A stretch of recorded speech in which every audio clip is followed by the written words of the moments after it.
Buvau visiškai bomžas, galim sakyti. Nu, ta prasme, aš valgyti net neturėjau, ką aš eidavau į Sainsbury's, kas ten Tesco, vakare, ten 60 centų nukainotus sumuštinius nusipirkti dienos gale, kad... Babkių nebuvo. Tai vat, jeigu atsimuša koncas, tipo, ant nulio, tai mes ten plodavom, žinai. Tipo, išleidom ten 200 litų, daleiskim. Dabar iš vis, nežinau, Klaipėda nieko nėra, ne? Nu, kažkas yra, aš senas. Nereikia taip nuverti. Kartais tiesiog, jeigu nori uždirbti ekstra pinigų, geriau tada paleis kažkokį maršą. Jeigu gerai komentuosit, gal pašnekėsim vėliau su Audrium, tas, kas guli spintoje, gal vieną ir...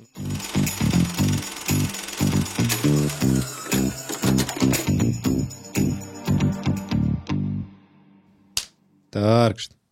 Sveiki. Labas vakaras. Su mumis Audrius. Labas vakaras. Edgaras. Labas vakaras. Ir Regis. Jis mojuoja ranką. Mojuoja. Tai, sveiki atvykę vėl į Čia po darbo laidą, kuri atskleidžia užkulisius, supažindina su tais kūrėjais, kurie yra už kadro. Pakol kas neturėjom aktorių, kurie yra visada prieš kamerą. Tai jų ir nereikia mums. Gal ir bus. Nes jie daugiau pritraukia dėmesį. Aktoriai. Nu, jie ir mėgsta apšvietimą, dėmesį. Taip, Sceną. Sceną ir šurmulys ir visokias istorijos. O mes kalbame su tais, kurie aria, dirba, laksto, daro. Už kadro. Ir jų darbai yra visur internetuose ir ne tik, visur matome. Bet ne visada netgi įrašo į kreditus, kad va, toks žmogus darė, bet ne apie tą kalbėsime. Tai Audriau, aš pristatysiu Audrius iš Klaipėdos. Gimė į Klaipėdą? Gimiau Klaipėdą, augau Klaipėdai, paskui palikau. Ir buvo išvažiavęs kažkiek metų, ne? Jo, išvažiavau beveik 10 metų Anglijoje pragyvenau, dabar jau beveik 10 metų Vilniuje gyvenau. Tai susilygina 10 ir... Taip. Pasilgsti Klaipėdos? Nelabai. Ja, nežinau, Klaipėda toks įdomi mane veikia. Iš tikrųjų, kada aš išvažiavau 2006 metais ir kuomet aš augau, principė, Klaipėda buvo vienintelis miestas, kurį aš tikrai buvau įsimylėjęs ir aš sakiau, jokių kitų miestų. Jeigu teks išvažiuoti iš Klaipėdos, tai greičiau iš visos Lietuvos, negu aš važiuočiau į Vilnių. Taip ir gavosi. 2006 metais praktiškai visi mano kartos draugai, visi vienu metu ėmė ir išvažiavo į Londoną ir aš manau, nuo to karto Klaipėda jinai tiesiog kitokia tapo. Ir grįžus po Anglijos mes dar bandėm šiek tiek pagyventi Klaipėdai, bet labai greitai sakau, ne, čia kažkaip jau nebėra ką veikti, nėra iš vis nieko, bent jau tuo metu mums taip atrodė ir išvažiavom į Vilnių. 16-15 grįžot. Mes grįžom 15 pavasarį ir bandėm čia kažką daryti. Bet vis tik, sakau, važiuojam į Vilnių, ten žmonių daugiau bus ką veikti. Ir praktiškai išvažiavimas į Vilnių mums labai daug ką gero davė. Nu, pastatė gyvenimą ant kojų taip normaliai. Bet jau žinojai, ko užsiimsi Vilniui? Ne, jokingiausia tai, kad nežinojom. Iš tikrųjų, grįžus į Lietuvą, mūsų vienintelis buvo tikslas su žmona nedirbti jokių darbų, nes apskritai aš visą gyvenimą nenorėjau turėti darbo. Bet Anglijoje gyvenant jau taip gaunasi, kad ten visi menininkai, visi muzikantai, visi videografai. Ir tiesiog labai sunku rasti tame save finansiškai, kad uždirbtų, tai tu tiesiog kaip ir visi dirbi darbus ir po darbo bandai kažkur tai muzikose save pasireikšti ir panašiai. Tai grįžus į Lietuvą, aš sakau, mes jokių darbų nenorime. Ir taip kažkaip tai visiškai atsitiktinai, neplanuotai išėjom į filmavimus. O taip muzikantas, galima tave vadinti? Nu, aš nežinau muzikantas, aš visada kartais sakau muzikantas, nors kai sakai muzikantas, visi iš karto sako, kom groji. O aš negroju, aš daugiau esu produceris, bet kaip produceriai ir muzikantai, nes principė aš groju, taip, aš groju instrumentais, bet aš dar papildomai ir visą tai produsuoju, esu toks studijinis gykas. Ja. Nu, ne gykas, aš nevardinčiau savęs gyku, tiesiog mėgaujuosi kurti muziką, tai yra mano jau neatsiejama dalis gyvenimo ir aš neįsivaizduoju savęs nekuriant muzikos. Aš susipažinau su tavo kūryba netyčia, mes repetavom dar jaunystėje Padvalę, kaip lietuviškai. Rusija, ar Rusija, vareva. Ir atnešė Mija, toks Mindaugas. Ja, taip. Šiautautas, jeigu mus žiūri, Mindė. Atnešė mums CD, mes jį paleidom atsidarėm alaus, kažką pradėjom grot, paskui pauzelę pasidarėm, tą CD įmetėm vaibui, aš girdžiu, mes su būgnininku, žinai, tokie, čia gyvi būgnai ar ne? Nu, liktai, ir pradėjom diskutuoti, kažkur 2 valandas pradiskutavom, visą tą CD-ką praklausėm tais laikais, kai CD-kus rašė. Ir nebuvo užrašo. Ir aš tą mindę, kol aš jį pagavau, sakau, kas darė? Reikia pasikalbėti su to žmogum, ar ten gyvi instrumentai, ar ne. Sako, tai įjo, tu nežinai. Paskui supratau, kuris, nes mes matėmės tūsose, buvo didelė banga to drum and basso Klaipėdoj, dar ten 2000 metais daug buvo tūsų, pastoja kas savaitę, kažkas vyko. Ir kažkaip susirašėm, atvariau pas tave, atsimenu, į žvejybos uostą, ten reportą vadinamą. Sakau, rodyk, kaip tu darai tokius dalykus. Tai programėlė. Jo, tais laikais tiesiog paprasčiausiai kurt muziką buvo kompiuteris ir viskas. Nes aš apskritai, ta prasme, studijas didžiulės, ten, aš net neglopiu, tai šis, kad, tiesą pasakius, kai buvau jaunesnis, gal ten, nežinau, 12-13, mes pirmą kartą ėjom su draugu, su Aivaru. Irgi buvo, aš muziką rašinėjau nuo 6 metų. Aš pas mes užaugom, buvo pianinas namuose ir tai buvo mano kaip ir mokykla, yra pianinas, aš ten ir groju kiekvieną dieną. Tai aš praktiškai pradėjau groti pianinu, aš iškart ir pradėjau rašinėti muziką. Tais laikais tai buvo juostiniai, sovietiniai juostiniai reel to reels, mikrofonas ir pianinas ir aš tiesiog rašinėjau, čia buvo mano azartas įrašinėti muziką, kurti muziką. Man nieko daugiau nereikėjo, kokie žaidimai ten, kokie gameriai ten. Jokio futbolo nežaidai? Ne, aš niekada nebuvau į sportą, dėja, kažkaip man visada magas, pianinas, mikrofonas, pajekali. Nice. Jo, ir paskui atsirado, kolega draugas Aivaras, mes ten paskui savo būgnus kūrėm, sintezatorių pirmą gavau. Tai 12 metų čia kada čia buvo, aš nežinau, čia dar 90 kokie. Pamenu, prie gimtadienį susitaupiau pinigų. Jau tada pažinau Juozą Liesį iš Bavarijos. Linkėjimai. Ir jisai turėjo pirmą prie įrašų studijos. Ir man, kai 12 metų, aš toks, aš turiu pinigų, aš galiu į studiją patekti, aš skambinu Aivarui, Aivarai, nori grupę kurti, aš turiu pinigų, varom į studiją, rašysim gabalą. Tai mes nuvažiavom į Bumsas, buvo tokia studija. Tai aišku, daug aparatūros panašiai, bet man tada dar hardware'as, tie visi geležės, studija, neturėjo tiek potraukį įdomumų, kiek, sakykime, vėliau mano gyvenime buvo toks, hardware'as, muzika kurti su geležimi yra įdomu. Ir taip kažkaip ir pradėjom studijas įrašinėti, paskui atsirado personalius kompiuteriai, 15-16 metų, tai paskui visą tas persikėlė į bedroom studio, kaip sakant, iki šiol nesibaigė šitą aistrą. Bet viskas jungiasi, mano atžvilgiu, kūryba muzikoje ir video kūrimas, jie turi kažkokių bendrų dalykų. Turi, žinoma, programos. Kokia tavo nuomonė? Apskritai, jeigu tai pasižiūrėti, aš labai daug YouTube žiūriu kontento, kaip sakant, užsieniečių ir panašiai, tai praktiškai visi youtuberiai, kurie apskritai daro video, jie atėjo iš muzikos yra. Nes tai labai panašus principas tiek muzikos programuose, tiek video programuose. Tu principė dirbi vos nepanašų dalyką, tik tai garse dirbi su garsais, vaizde dirbi su vaizdais. Jeigu muzikoje yra ekvalizeriai, kažkokie nuimti žemus aukštus, vaizde yra šviesus tamsus, shadows, highlights ir panašiai, ir tiesiog principas labai panašus. Tai dirbęs prie Cubase'o arba Abletono, perini? Man šiaip apskritai kūryba yra, man nelabai svarbu, man apskritai kūryba kaip saviraiška yra labai įdomu, nes aš kai mažas buvau, aš ir eilėraščius rašydavau, ir knygas rašydavau, ir aiškus ir pašydavau, tam tikrus dalykus aš nebedarau, bet kitus pasilieku, tai man apskritai viskas, kas yra kūrybiška, man yra įdomu ir nesunku ir nebaisu. Bet vis dar rašai eilėraščius? Šiaip norėčiau kažkokius poezijas rašyti, kurias galima būtų panaudoti muzikoje, bet senai nieko nerašiau. Buvo toks etapas gal mokyklai, kada ten meilės reikalai visokie, poezija išliejami buvo. Buvo, dainas kūrdavom ir taip toliau. Išskirtinis tavo bruožas filmavimuose yra, kad beveik visa muzika yra tavo. Ne, dėja ne. Filmavimuose iš tikrųjų aš nenaudoju savo muzikos. Nu, žiūrim, prie kokių projektų dirbu, bet dažniausiai, ne, aš nenaudoju savo muzikos. Retai, buvo porą galbūt vestuvių filmų, kuriuose aš buvau kažkiek tai savo muzikos panaudojęs, bet šiaip ir labai sunku yra sukurti, jeigu, sakykime, dirbi, nes aš daugiausiai dirbu su vestuviniais, meniniais filmais. Savo muziką kurti ir dar video montuoti labai daug laiko užeitų ir labai daug energijos ir panašiai. O jeigu archyvus lysti, kažką buvai padaręs ir paskui... Sunku labai pasakyti. Jo, ne, aš savo muzikos retai naudoju. Nors iš tikrųjų, aš jau labai seniai, kada dar tik Londone, pamenu, gyvenau, aš su muzika užsiminėdavau.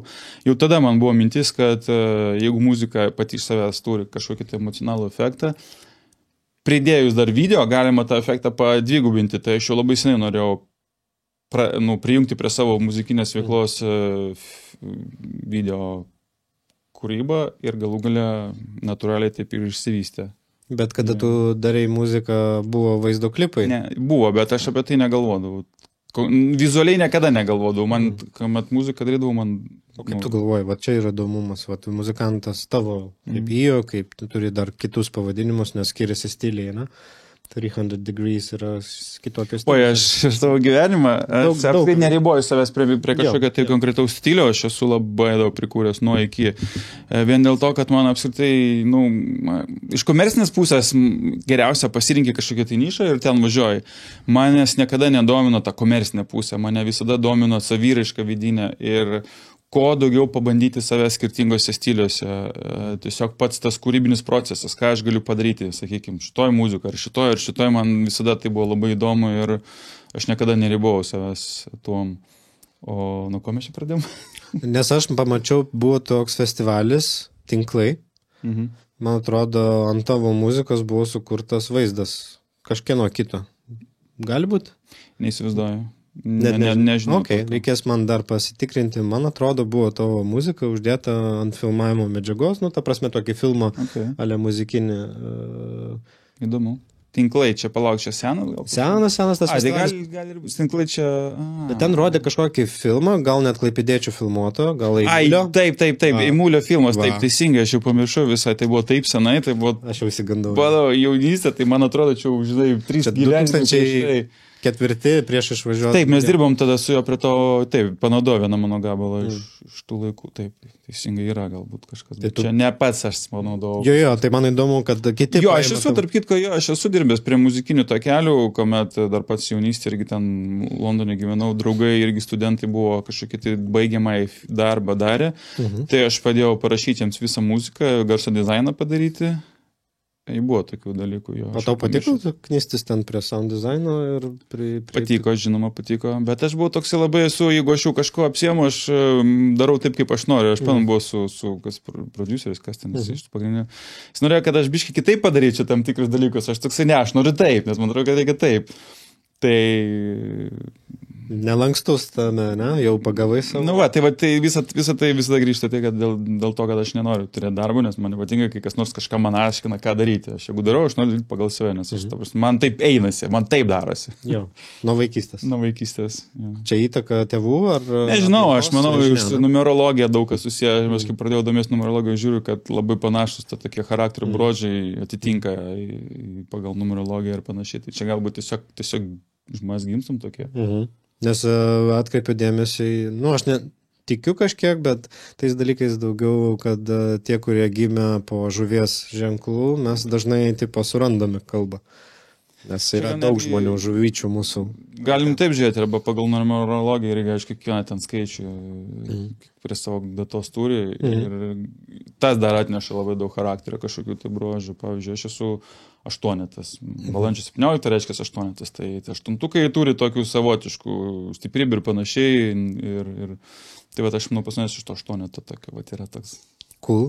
O dabar jeigu paneriam į tavo įsivaizduok, tu atsisėdai, ką čia įsivaizduoti, žiūrovai, įsivaizduokit, jisai atsisėdo, kas tavo galvoja dabar sukurti muziką, atsisėdai, iš kur tu sėmėsi, ar tu turi išvalyti butą, visus išvyti iš būto, ramiai atsisėsti, ar gali šurmulys taip, man reikalinga mano erdvė, be abejo, ta prasme, aš šiaip apsitai. Kaip tu kuri? Tokios kaip studijos niekada nesu turėjęs, pas mes visada studija yra mano, ten kur aš gyvenu, čia yra, ta prasme, mano taisyklė, kad negali būti mano studija kažkur kitur, nes tada jau jausis, kad aš einu į darbą, važiuoju, į ofisą ir panašiai, o jeigu aš namuose atsikeliu, mano kūrybinė vieta yra ten, kur aš, sakykime, gyvenu, tai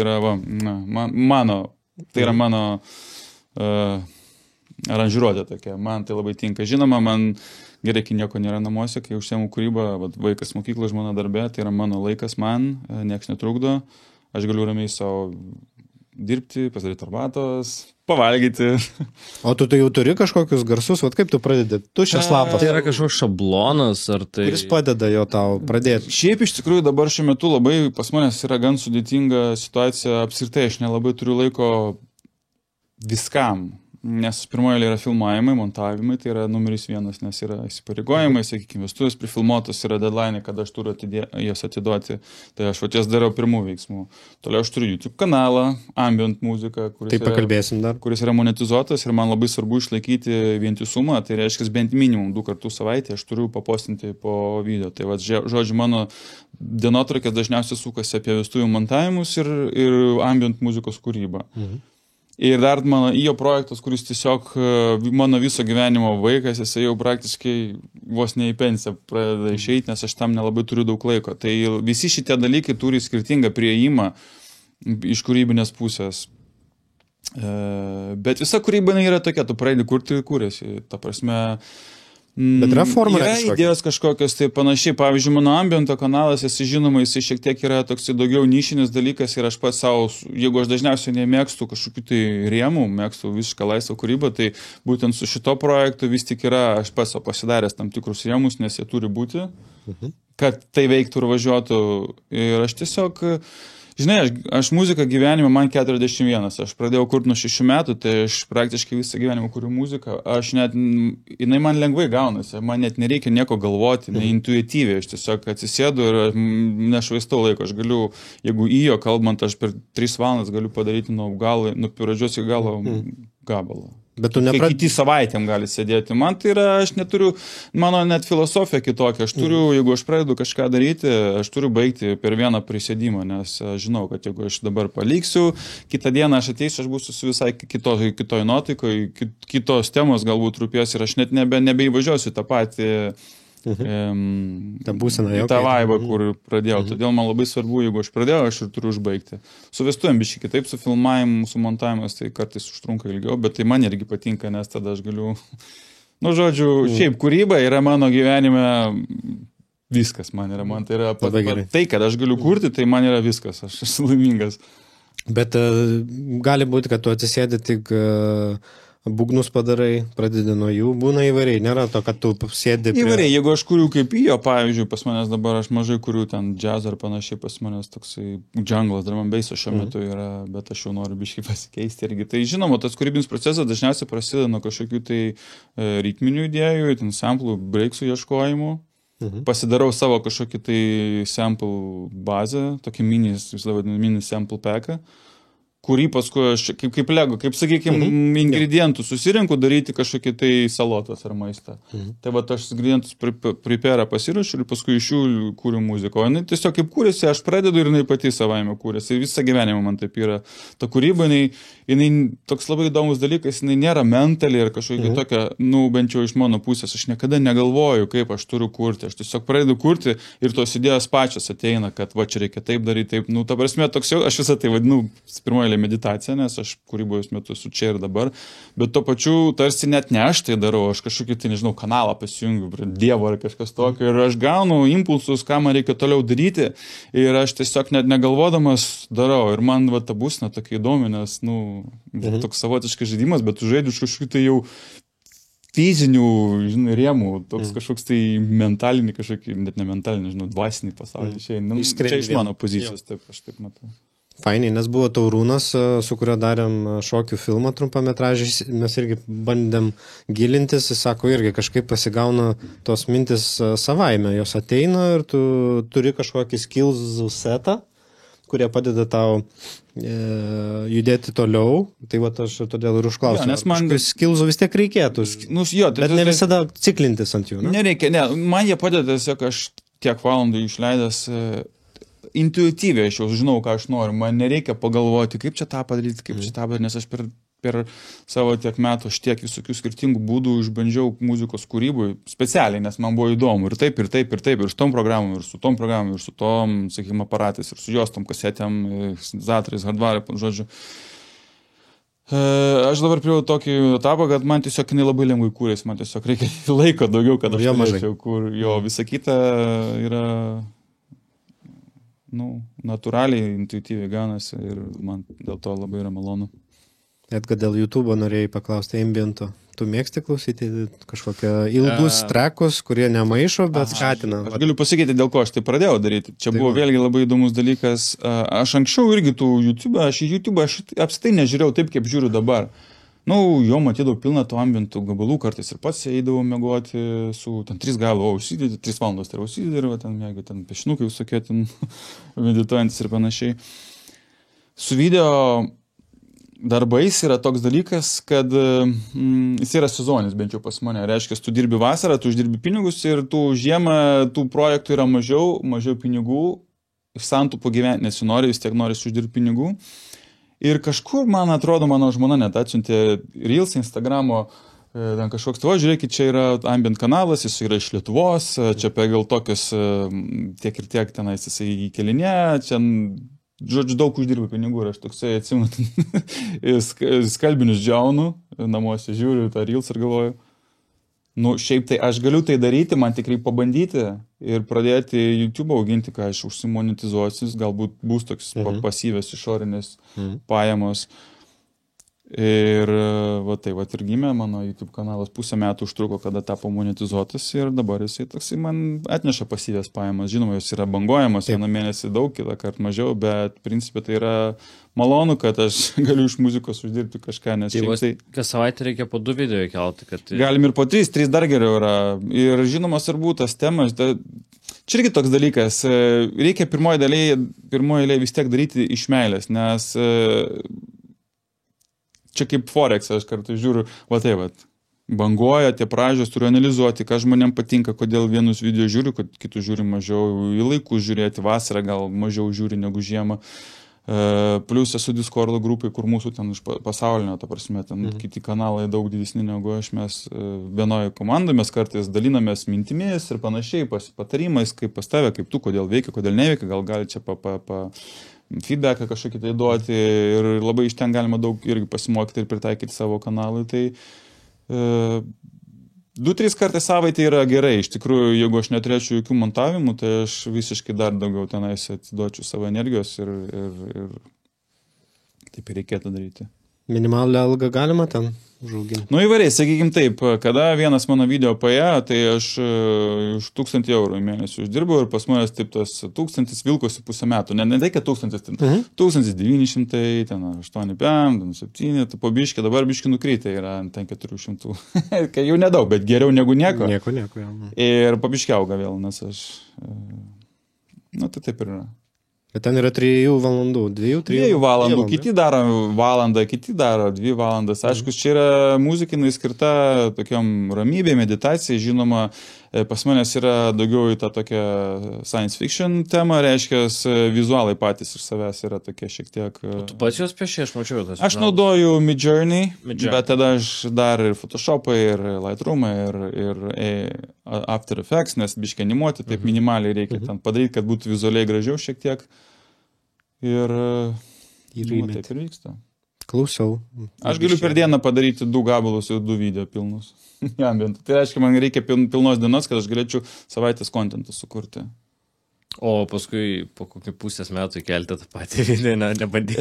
Ne, aš kartais tam tikrai dalykai dubliuojasi, nes aš kai kuriu tą ambientą, vėlgi aš nekuriu kaip kompozicijos, aš susikuriu daug skirtingų elementų, kažkokiu, sakykime, ne oktavai, kaip čia tas skalė kažkokia. Tai. Ir aš tos paskui visada, kartais galiu recyclinti tam tikrus elementus, ten vienus garsus sukuriu specialiai, kitus iš senesnių įdedu, paskui visą kompoziciją gaunasi tiek net pažįstamai. Tai Bet Sistema mano, aš turiu sistemą. čia yra smegenų atpalaidavimui muzika, Taip.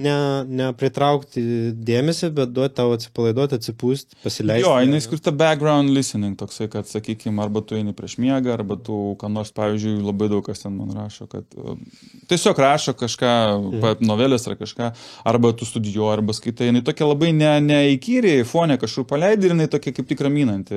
Ir aš pats dažnai miegoti su savo muziką, užsidėjau ausinėse, ypač jeigu aš kažką sukūriau naują, noriu įkėliau, sakykime, tą dieną. Patestuoti. Ir prieš miegą ir Chill. užmiegu paskui. Reikės ir mums paleisti.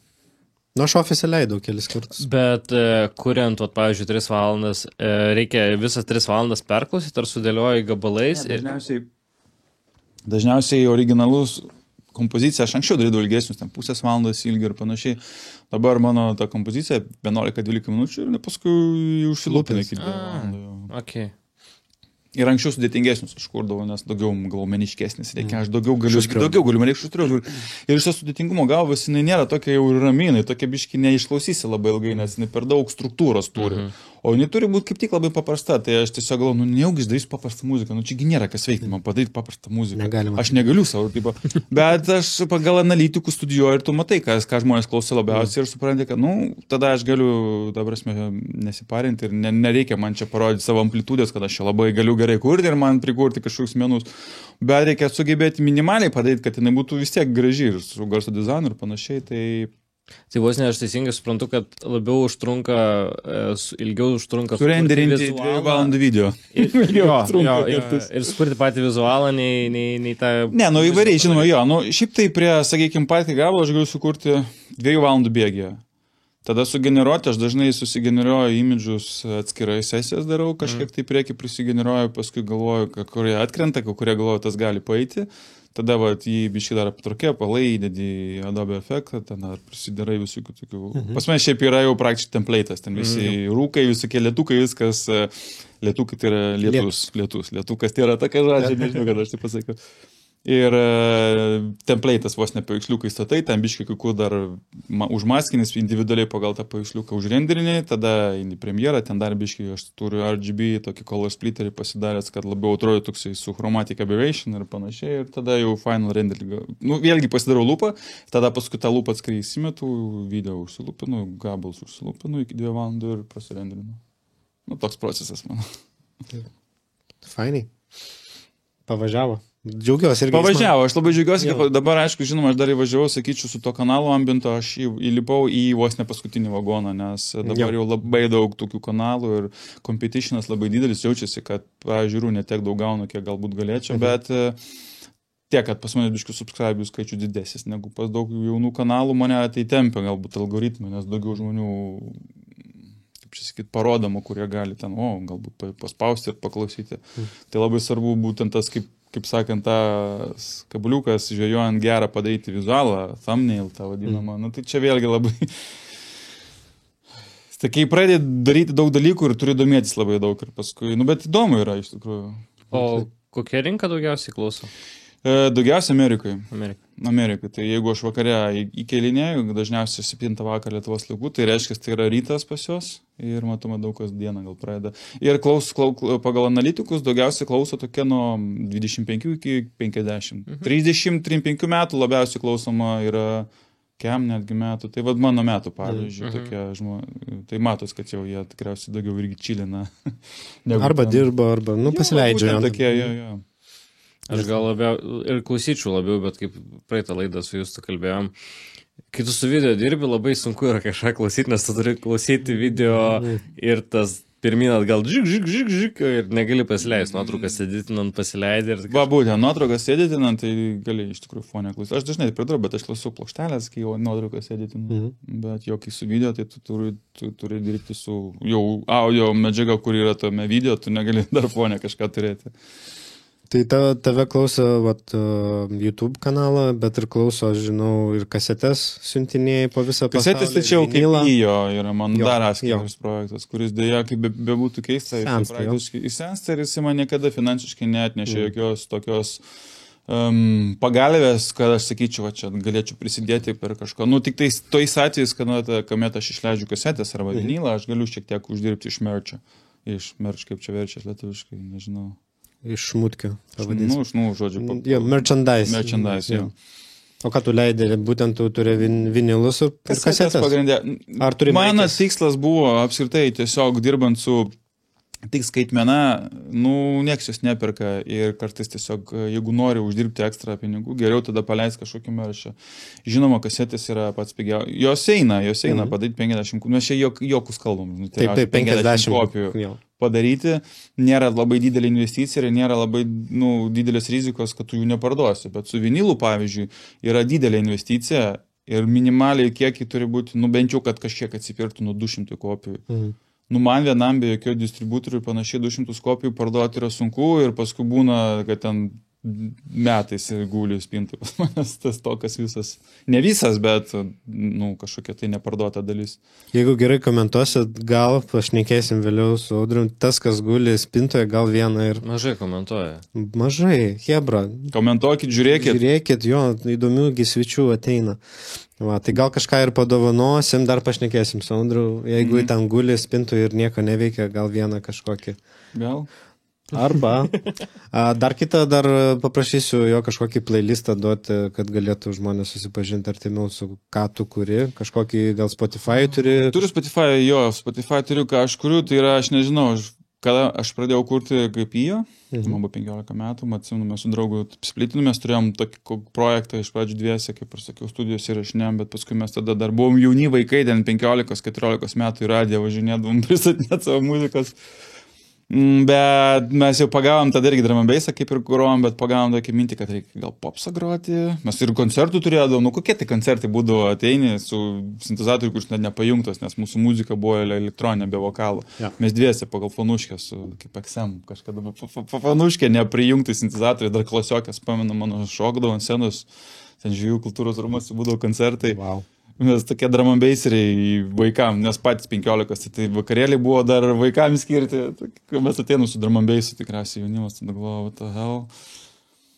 Tai, ką aš noriu pasakyti, mes paskui pradėjom, kaip Flip vadinamas grupė, pradėjom vokalistus atsiradom, pradėjom groti visišką popsą ir į paskutinius koncertus, aš pamenu, aš nuvažiavau.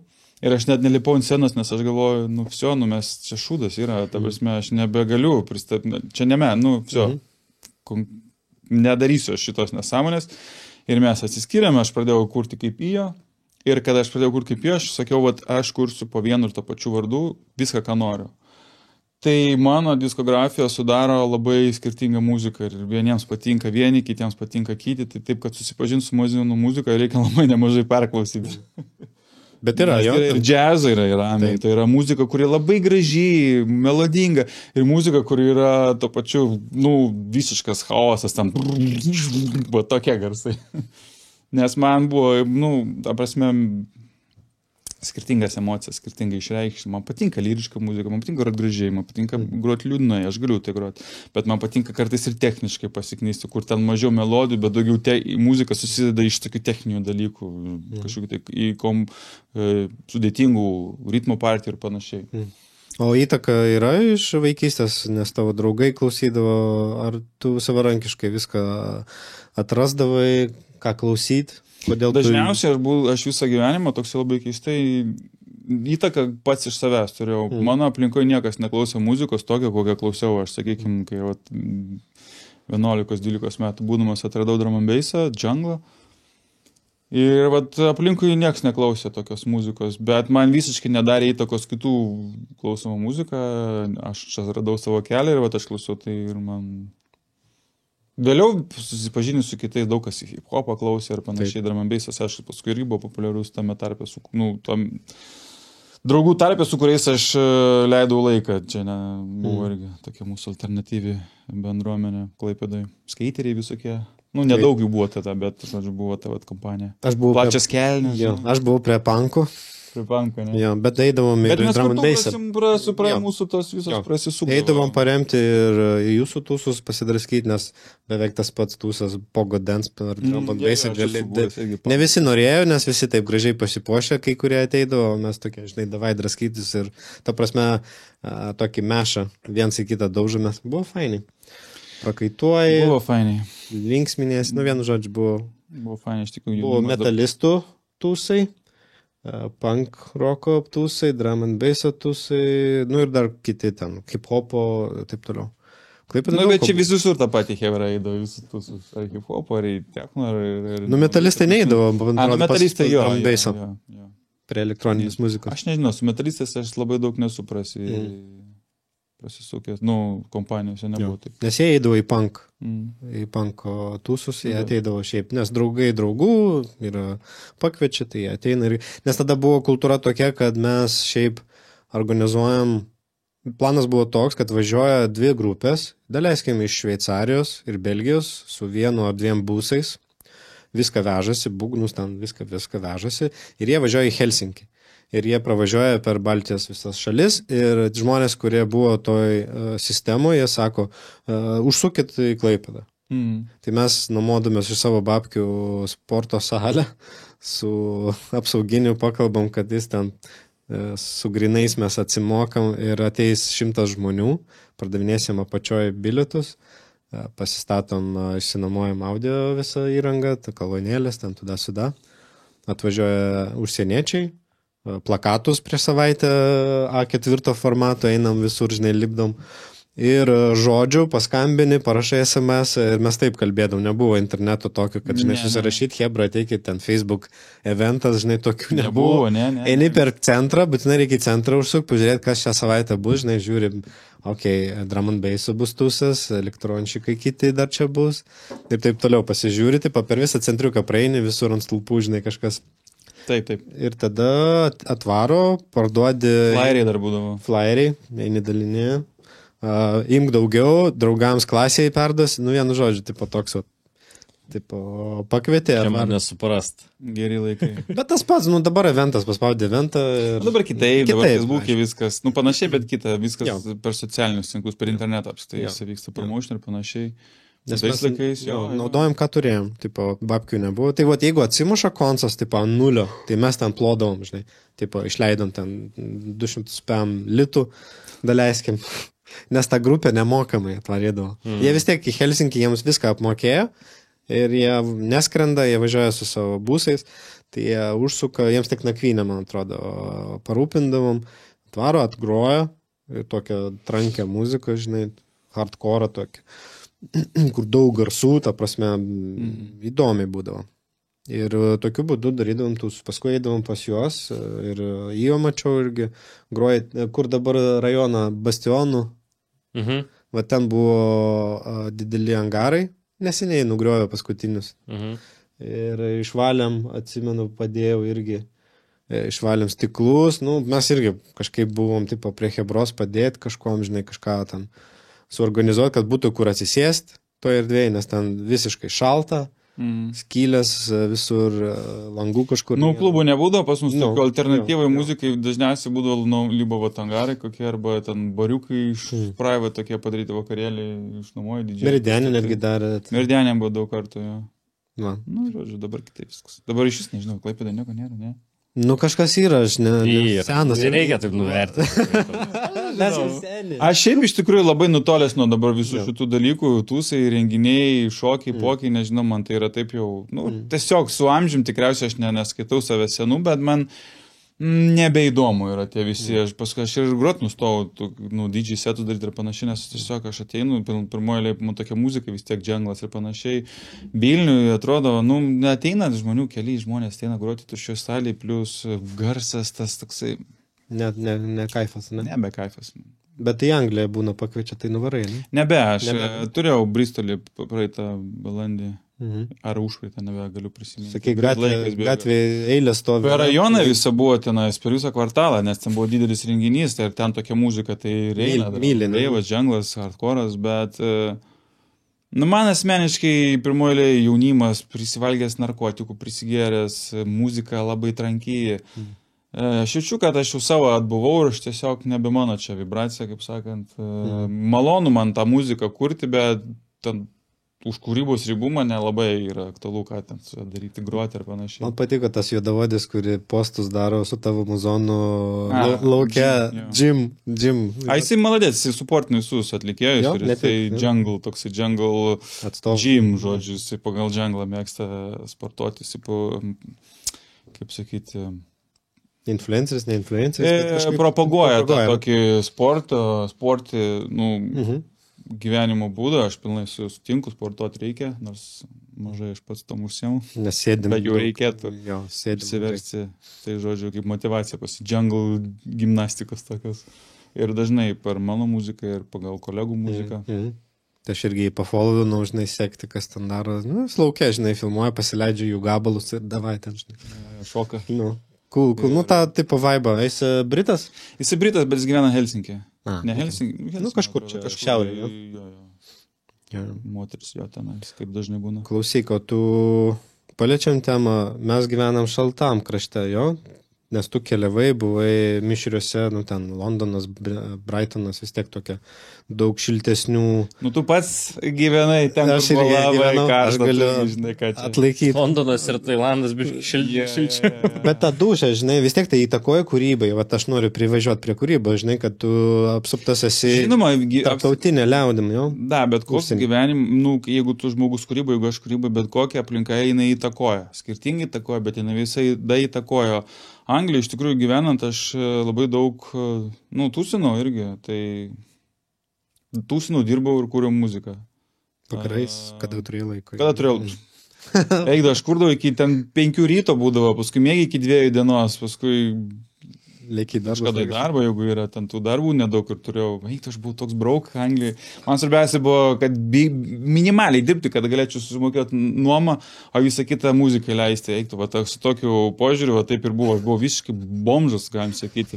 Ta prasme, aš valgyti net neturėjau, ką aš eidavau į Sainsbury's, kas ten Tesco, vakare ten už 60 centų nukainotus sumuštinius nusipirkti dienos, kad namuose ten pasišildyti ir panašiai. Aš taip gyvenau, ačiū Dievui, aš taip nebegyvenu. Bet galbūt taip man reikėjo, kad suprasti, bet niekada negalėjau pagalvoti, o kodėl man nevystyti muziką taip, kad aš jos uždirbčiau. Ne, man požiūris buvo, kad reikia turėti kitą darbą tam, kad galėtum kurti muziką. Dabar tai jau, žinai, internetu daugiau ir daugiau influencijų medžiagos ir tu pradedi suprasti, kad, galima galbūt iš tikrųjų internetas apskritai leidžia monetizuoti save iki tokio lygio, kad tau realiai kam tas darbas, bent jau man. Jeigu tu gali sugebėti sugalvoti, kaip uždirbti online, tai tą reikia daryti, domėtis ir panašiai, mano atveju. Aišku, filmavimai yra toks dalykas, kad tu online nepadirbi, tu vis tiek turi būti vietoje, jeigu yra filmavimas, nufilmuoti turi...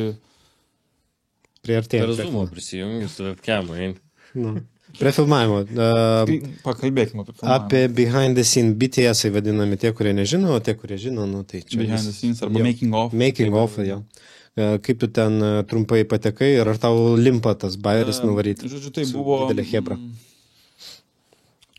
Šiau gan senokai buvo, negaliu atsekti kiek metų atgal, nes paskutiniai metai aš nežinau, kaip tas laikas taip greitai skrieja, aš nebesusigaudau, kada kas įvyko. Gal kokie 6 metus atgal. Aš daugiausia filmuodavau vestuvės vasarą ir žiemą visokie tokie korporaciniai projektukai pasitaikydavo. Tai, žodžiu, kur kažką nufilmuoti, man, prašau, aš galiu, man pinigų, jeigu reikia. Ir viena mano pažįstama sako, klausyk, aš čia darau tokie kompanijai, tos making ofus, bet jam dabar reikia žmogaus, aš negaliu, gal tu norėtum. Aš galvoju, aš niekada gyvenime nesudaręs, man visada kiekvienas naujas projektas, jisai toksai biški baisus yra, visada atrodo, nenoriu, aš nežinau, nenoriu imti, bet viduje toksai, tai kaip tikrai paimti, čia toksai challenge'as, vieną kartą padarysi, žinosi, kas tai yra ir ateityje bus paprasčiau. Ir aš pažiūrėjau, kaip jinai padarė demo, vieną iš jų jiems iš anksčiau kažkokio projektų, tiesiog paprastą muziką uždėjo, vaizdus sudėjo ir aš toksai galvoju, aš taip irgi galėčiau. Aš nufilmavau jiems vieną, ten buvom, atrodo, iš vis buvo Aroma Gold. Kava? Kava, jo. Aš savam stiliui padariau, biškai kitaip negu aš, nes aš galvoju, jeigu aš darau, aš noriu visada savai padaryti. Nenoriu daryti, kaip kiti daro. Influensus kažkokį žinoma pasiėmė, bet visada turi savo kažkokį tai viziją, kaip tu nori, kad būtų tavo darbai. Ir jiems labai patiko, ir jie pradėjo mane kviesti. Ir aš visada padarau vis kitaip. Ir tie behind the scenes gaudavosi tokie kaip atskira mini filmas kažkoks, toks labai kūrybiškas. Ir tiems produceriams jiems labai patinka, ką aš darau ir visada kviečia. Ne visi projektai tokie sėkmingi, ne visuose taip gerai fainiai padaryti, bet ten, kai kuriuose jau matai, kad gali tas, pavyzdžiui, reklamas, kurias jas filmuoja, ten įdomių dalykų yra, tai automatiškai gali iš to fainiai padaryti. Tai Bet tu turi pasirašyti irgi, NDA paminėk tos, tą. Jo, ką tai reiškia jam? NDA, kaip tas Non-disclosure Agreement. Tu negali atskleisti. Negali atskleisti, iki tam tik kol galutinis projektas nebus viešai publikuotas, tu negali tai viešinti jokių užkulisių ir panašiai. Tai dažniausiai taip ir būna. Tiesiog, jo, bet... Padarai filmavimą ir po pusmečio, jeigu pasileidžia. Ir to pačiu ir po pusmečio gauni babkės tik tais, nes tai dalykai. Jo, eikti ten pusę metų, kartais metus reikėdavo, klausyk, nepamiršti man dar sumokėti, reikia, gerai, kad priminėt. Būna. Tai tas dalykas nepatogus, kada tu padarai ir paskui turi laukti ten pusę metų. Kartais. O kaip tau patinka, ką jie daro? Ten yra didelės komandos, o man, tu pripratęs vienas. Aš nemažai tų esu BTS pas juos nufilmavęs. Tai yra be galo gera mokykla, nes tu tenai būdamas, tu matai iš karto visą darbą visų žmonių. Aš mėgstu analizuoti, aš žiūriu, kaip dirba, matai, iš ko susidedas projektas, ta prasme, kokie etapai yra, skriptas koks, kaip atrodo tie visi storyboard ir panašiai, kaip dirba dailės departamentas, kaip dirba apšvietimas, kaip dirba režisierius, pirmas, antras asistentas, visą tą matai. Ir mes beje... Buvo užsakymas mums patiems irgi nufilmuoti reklamą, tai mes tave pasakėme. Ta visos įžvalgos labai padėjo minimaliai sumažinti visą tą iki mūsų ten vos ne 4 žmonių komandos ir nufilmuoti per 4 valandas irgi reklamų su apšvietimu, su žodžiu, biškiri. Su šokiai, su aktoriu, su žmonėm padirbti. Tai labai man davė tai naudos, nes aš, kaip sakant, plius minus žinau, kaip vyksta kas. Gal tokiam, būtent, kad tai leido į mažą projektą skėlinti, arba kaip neskėlinti, bet koks projektas kūrybinis yra man įdomus, nes visada gali iš to išmokti. O kur geriau tu išmoksi kažką, jeigu netiesiogai dalyvaudamas kažkur. O tu matai save šitoj hebroj, toj didžioj, taip preliminariai, kur tu galėtum būti? Aš suprantu, gal nesinori būti tokiuose dideliuose. Tokiai dideliai nežinau, nes ta prasme man patinka DP-inti, filmuoti, aš kai esu vienas pats, aš filmuoju taip. Didžiuliuose projektuose DP iš vis nieko nedaro, jis tik į ekraną žiūri.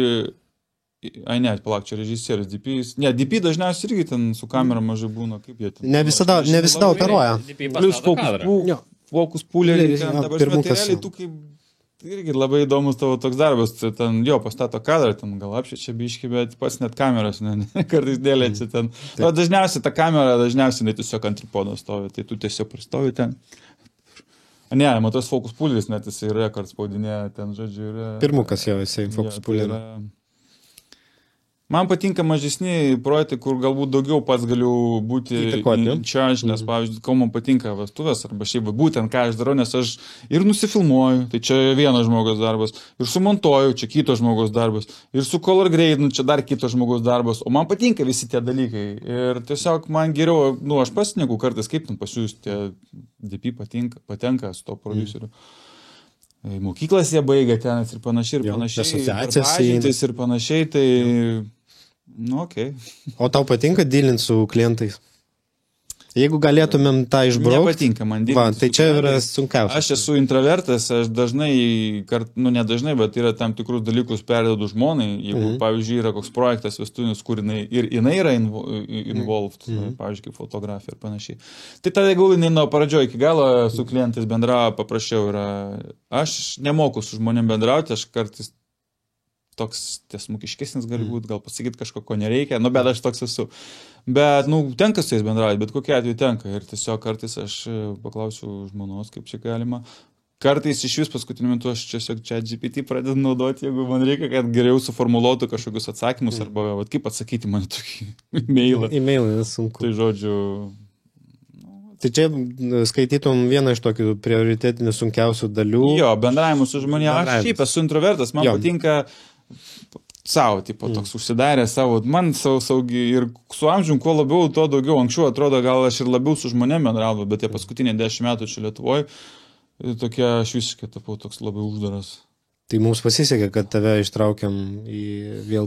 Ne, tai gerai, mes šitą dalyką planavom, jums atrodo, prieš metus, man sakė, gerai, niekaip nesueit. Užtruko, bet... Aš labai džiugiuosi, nes aš dažnai einu su nukiu, su šūniu, pavaikščioti, pagalvoju, ką čia reikėtų pakalbėti čia. Nu, daug ką kalbėti, čia be galo, be krašto. Ir viena iš tokių paskutiniųjų, tu kažkokius tipsus sūnui duosi. Ar tu duosi jam laisvę, kaip ir tu praėjai savo kelią? Kas liečia tipsus, labai įdomus dalykas. Aš niekada nemėgstu tipsų dalinti. Jo. Aš geriau, aš, pavyzdžiui, turiu dar vieną YouTube kanalą, kur daugiau kaip jie esu. Jo. Ir aš irgi pradėjau daugiau, kad promotinti savo muziką, bet visas kontentas yra remtas tom, kad aš dalinuosiu, kaip aš darau muziką. Tai nėra visiški tutorialai. Aš nesakau, kad taip reikia daryti, ar taip reikia daryti. Pas manęs yra taip, jūs girdit mano muziką kaip skamba, bet aš ją taip darau. Jūs norite iš to galite pasimti kažką išmokti, kažko neišmokti. Aš tikrai nieko nedarau, aš labai daug ką darau, ne pagal taisyklės ir panašiai, bet jeigu jums patinka, ką aš darau, reiškia, aš tokia mano virtuvė. Tai tipsus, aš tai aišku, sužvesti ant kelio vaiką, jeigu surodys susidomėjimą. Nes mačiau, kad susidomėjo video prieš kelias dienas. Jisai šiaip viską gali, blemba, jisai toks mažiukas, mes kažkada buvo situacija. Jam dabar 10. Reikėjo kažkada, nebuvo jau kur palikti, reikėjo vestuvės, ačiū, ne visą dieną buvo, reikėjo, mes žmoną jo fotografavosi, filmavomės, pusę dienos, sakau, važiuojam su mumis, kur bus. Ir jis turėjo savo kamerą, muilinukę tokią kamerą ir kartais ją pafotkina. Žinokit, aš kai matau nuotraukas, jisai pasitokė gerą akis, pasitokė gerą yra framingai, viskas, rakursai, dabar jis taip mato, kaip viską daryti. Ir, žodžiu, sūnus tikrai bus gabus viskam, mes jiems iškart sakom, tu irgi gyvenime, darbų nieko neturėsi dirbti ant savęs, tu gali, žiūrėk, ir fotkinti, reikės ir filmuoti, jeigu norėsi, galės ir muziką, dabar tikrai tų dalykų atsiras būtinai. Nebent iki to laiko, kol užaugs, ar dirbtinis intelektas perims visas profesijas ir bus vien tik robotai, kurie darys viską, tai žinai. Mes sėdėsim taip. Jo. Ne, kūryba žmogaus negalim, nes tai yra apsitai žmonijos, aš nežinau, judėjimas į priekį per kūrybą. Jeigu už tai viską darys robotai, ką tu būsi storas tešlius prie teliko, aš nežinau, koks gyvenimas turi būti. Žmogus turi daryti tam tikrus dalykus. Jis turi daryti. Kaip ir sportuoti, kaip ir judėti, kaip ir kurti, tai neatsiejama dalis. Čia yra dalis egzistencijos. Čia kas filmukas, Wall-E. Wall-E, kur sėdi krėslė ir krėslas visur veža jį ir pavalgyti, ir tualetus ir taip toliau, bet iš tikrųjų, manau, mes degraduosim, jeigu už mus viską darys. Čia atskira tema, čia dar diskutuoti irgi ir panašiai. Dar kitais metais, jeigu neužrauksim šito podcasto, jeigu vis dar nekomentuosit ir nesubscribinsit, reikės šiandien nueisiu, pažiūrėsiu, ar pamažėjo skaičius tie, kurie žiūri ir nepaspaudžia nieko. Nemokamai. Juk nesunku. Nesunku. Padėkit. Laiką padėkit. Bet jau laiką. Komentuokit. Nepatiko. Patiko. Audrius nefokusė. Klausimų užduokit, šiaip ką norėtumėt ateiti, gal kokias temas pagvildenti. Būkite aktyvesni, nes tų svečių dar bus, bet reikia aktyvesniems būti. Liko 10 subscriberių iki 300. Jo, matai, kaip mes džiaugiamės, mes 300 dar negavę, bet mes jau vienu žingsniu. Tai labai džiaugtis, kai... Puspilnė stiklinė. Man, pavyzdžiui, kalbant apie YouTube, kada pradėjau YouTube, irgi tengi tos taisyklės yra 1000 subscriberių ir 4000 praklausytų valandų reikia, kad tu monetizuotų tave. Tai man užtruko pusę metų, aš galvoju, 4000 valandų, kol aš ją pririnksiu, aš jas pririnkau per 3 mėnesius. Ir man ilgiau užtruko subscriberius surinkti, tai kai tik susirinkau subscriberius, tai vieną tą etapą perėjau, tai buvo tas toksai siekimas, gerai tą etapą pasiekė, yra kitas siekimas, daugiau ten subscriberių, kažkaip tai tiesiog nori augti natūraliai. Bet tai visas tas rautas YouTube natūraliai atėjo, nebuvo kažkokių reklamų išpirkimo? Ne, aš nežinau, man pasisekė, tikrai kažkaip natūraliai atėjo. Nuo pat pradžių buvo tokie video, kur iš karto ten, nežinau, 3000 gal pražiūrų buvo tam tikrų video, kiti būdavo, šis neįdavo, toks tokiai pradėjau tik iš karto padaryti, vienas video užėjau, toksai, viso, dabar aš jau augsiu čia į mėnesį po 1000 subscriberių, norėtum. Ir vėl dabė, ir vėl toks atrodo per naują viską turi pradėti. Paskui pas analitikais pradėjo analizuoti, ką čia padaryti, kad žmogus labiau... Kiek darbo. Mes neturim tų daug laiko irgi žiūrėti analitiką, tik kepam podcastus ir važiuojam toliau. Konsistencija gerai. Gerai. Turi būti. Tai padėkit, jo, jūsų netgi subscriber laikai parodys, vat, kai finansavimą pramušinėsim, parodysim, gėda bus 290 subscriberių. Come on, paspauskit. Tai man reikia iš kelių akantų iš karto.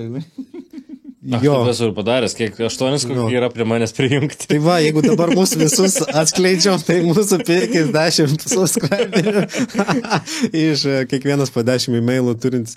Ne, hebra, davai, spauskit ir parodysim ir bus lengviau gauti babkių, kad apsimokėtų daugiau žmonių pakviesti ir daugiau laiko skirti ir netgi pasodinti žmogų, kuris man prižiūrėtų ir taip toliau masažuotų tą podcastą, o mes tik tai kviečiam, šnekamės. Jo.